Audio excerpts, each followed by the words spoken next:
Travel Tuesday with Travel Book Rose on E-Radio. It is just after 2 o'clock on a Tuesday afternoon, and it's time for Travel Tuesday right here on E-Radio. Hello to you, Rose. Something fell there. Hello, Ian. Something fell. Yes. No, it was me. What? Did you fall? No. It was the water bottle. I'm busy pouring water into my glass. I like the fish eagle call on the Travel Tuesday thing. Is that because I'm paraglide? Yes. But I was thinking every week we should maybe change it. Oh, is it? Yeah, next week it's a seagull. Yes, and then the week after a chicken or something. I don't know. Why not? No. So how are you doing, Rose? How's it going your side? I'm very well, thank you. It's been rather busy, and it's good actually. Some sunshine in the garden, so that's wonderful. And then the days are warming up, so that's also wonderful. Yes, no, definitely. We really are lucky in this part of the world when it comes to climate, that's for sure. Yeah, you're absolutely right. Now, today, we're talking about the solo female traveler. That's you. I just thought to myself, I was like wondering what to chat about, and I thought to myself, well, seeing yesterday was Women's Day. Yes. And, South Africa has got this thing about, safety and security and, being a single female, and also looking at, I thought it was a good idea to just discuss solo traveling, kind of the do's, don'ts, and what's great. So it's also kind of focusing on the Gardenwood area as a single white female, or any female, as a matter of fact. I thought to myself, what would be the best advice for someone who actually wants to come to South Africa and travel from outside the country, because it's always very difficult when you're coming from another country. You never know what to expect, and there's always this anxiety about what's going to happen to me, or am I making good decisions and things like that. Yeah. And I think as a woman, there's always a few things that you kind of set in place. So there's two ways I think it's awesome to travel in South Africa as a woman. The one is obviously hiring a car and traveling by yourself. Or the other way is to actually join a group of people, like a tour group thing. And I kind of think to myself, I know I speak about Earth Stompers in Cape Town. They even have a female driver, a little bus driver, and they specialize in female solo travel. At this stage, they've got quite a few American girls traveling with them as well.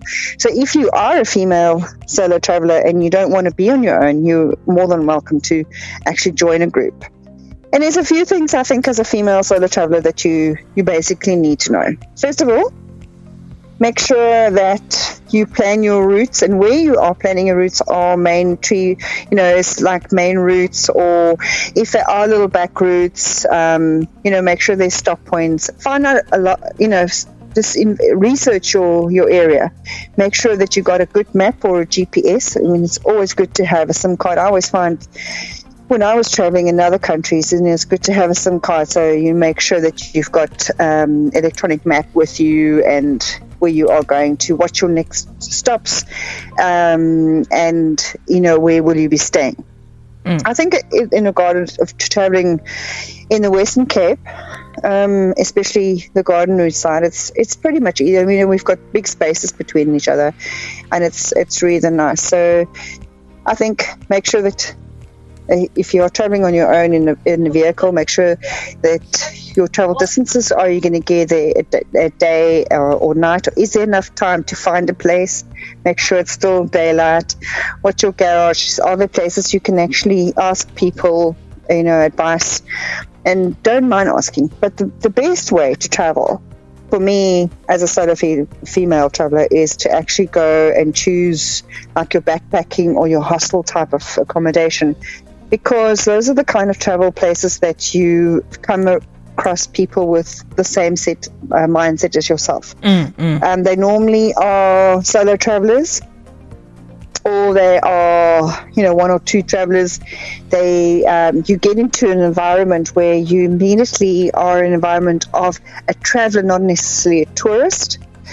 There's always people who give you great advice, and sometimes what these places offer is guided adventures. So you will actually go there, and they can arrange with a couple of people. Oh, we're all going bungee jumping, or we're all going to the caves. Come and join us as a group. You also meet people like that, and you kind of automatically get into a nice crowd of people. It's a very nice way to meet other people. I mean, as a female solo traveler, I think one of the reasons why we travel is not just because we can explore, but we also kind of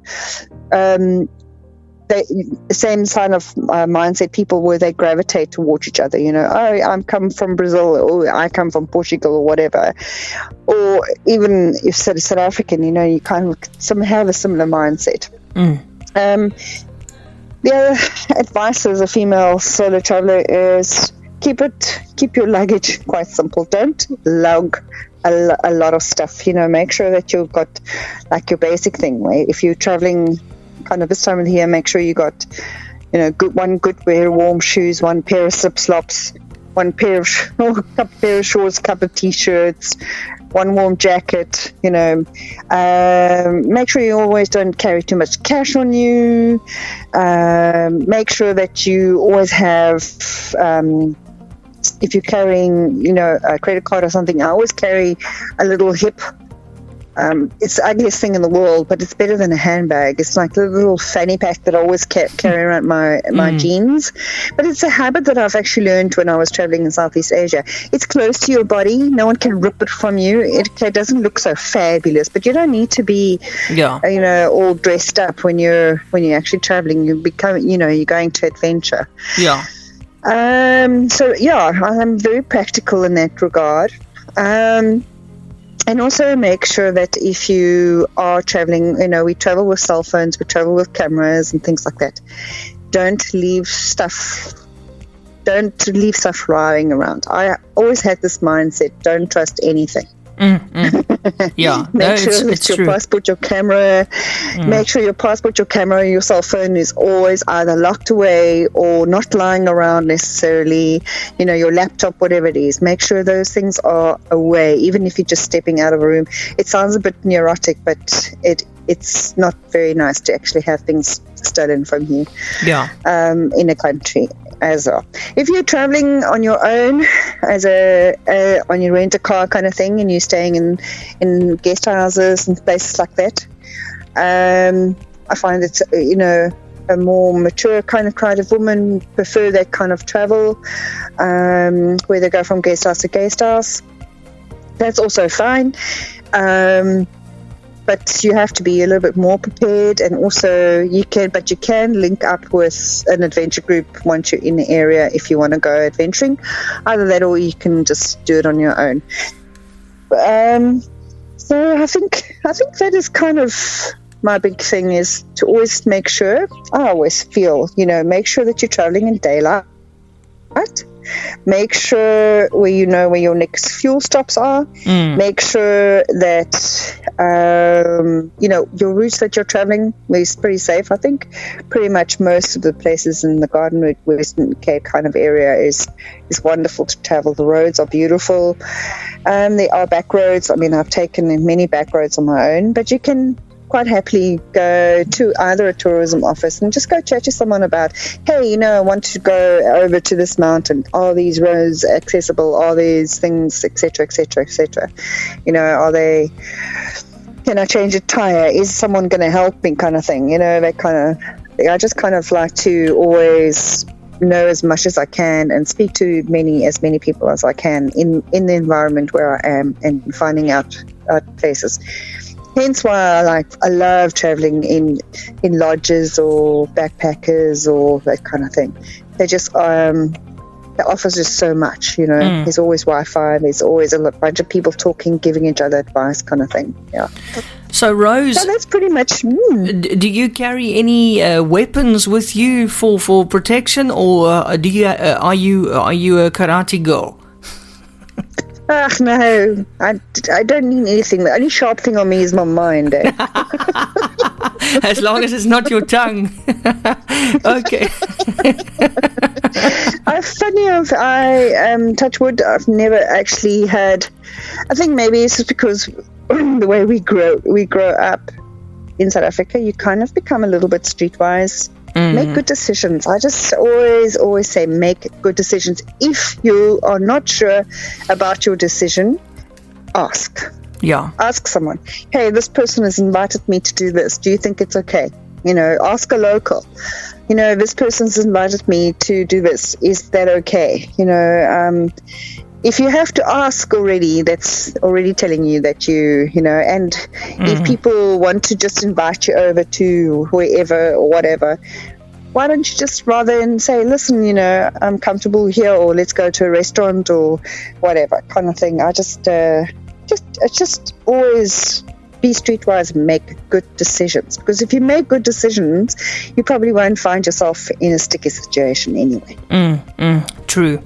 Okay, well, Rose, thank you so much. Some nice tips there this afternoon for all the ladies who are traveling or planning to travel. And, of course, if you just joined us, or maybe you're listening a little bit late, you can listen to the podcast on eradiosa.com. Rose, until we catch up again next Tuesday, happy traveling. Thank you. Take care. And you too. Thank you so much. Till next week. Okay. Bye.